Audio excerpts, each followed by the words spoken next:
Hello everyone, welcome back to today's video. Okay, so if you remember from the last time, we've been talking about this particular mixture. Okay, if you are following the series, if this is your first time watching, check the description. You see a lot of talk we've been doing on this particular mixture. Okay, so like mixing console, as you can see, okay, once on live 164 professional audio mixing console. Okay, so I've taken my time to explain the XLR port, the line output input rather than the insert.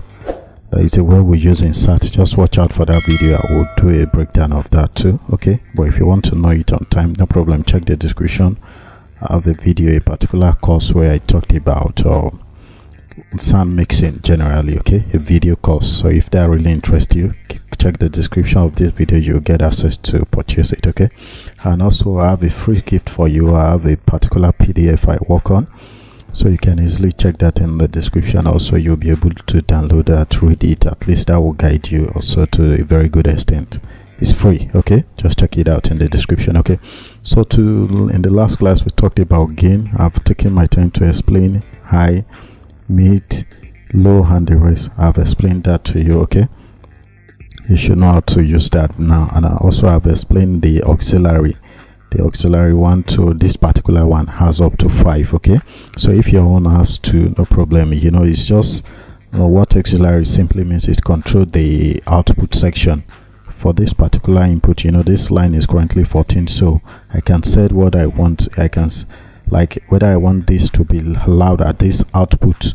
This is the control for auxiliary 1. So, and if you check this side, this is my auxiliary 5. So in case this particular line, if I don't want it to be loud at auxiliary 5, I can control it here.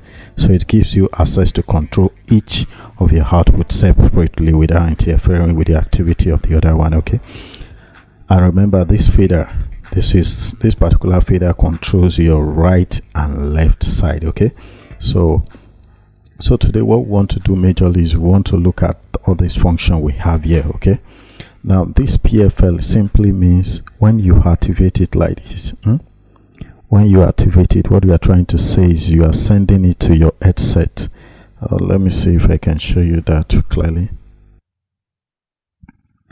Okay, now for my headphone, this is where I will plug it here. I'll plug it here right now. Okay, so whenever I click on this PFL, what I'm trying to switch on is showing right now. Sorry about the flashlight. Okay, so that moment, for example, now let's say I'm plugging a guitar here and the program is going on. I don't want to interfere. So before you activate it, check it with your PFL, then you can hear it through the headset. This is the volume for the headset, so you'll be able to know whether it's working fine or not. Okay, so that is that about PFL.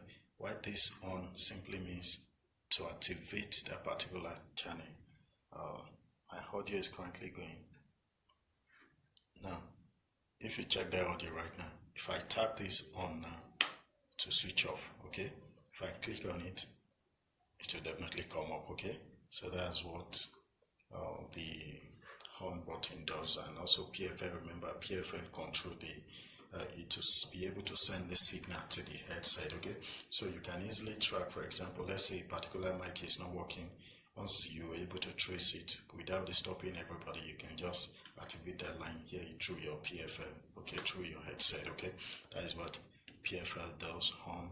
Then your left and right, for example, remember this is the fader for the left and right, the stereo mix. Okay, so when you click this up, that is, we are trying to say this channel should not go to right side. Okay, why? If you click it down, that is, you activate it. If you press it up, it will switch off. Okay, so that is that about left and right. Why this?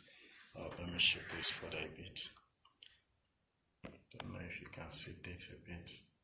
Let me adjust it. Okay, this should be better now. Now you can see this one. This is 1, 2. So that means I have group on this particular mixer. I told you it's a very serious mixer. Okay, I have auxiliary 1 to 5. Then it's giving me group up to 4 also. So I have group 1 to group 3, 4. So in case I want to send the signal here, I just need to press it down. It will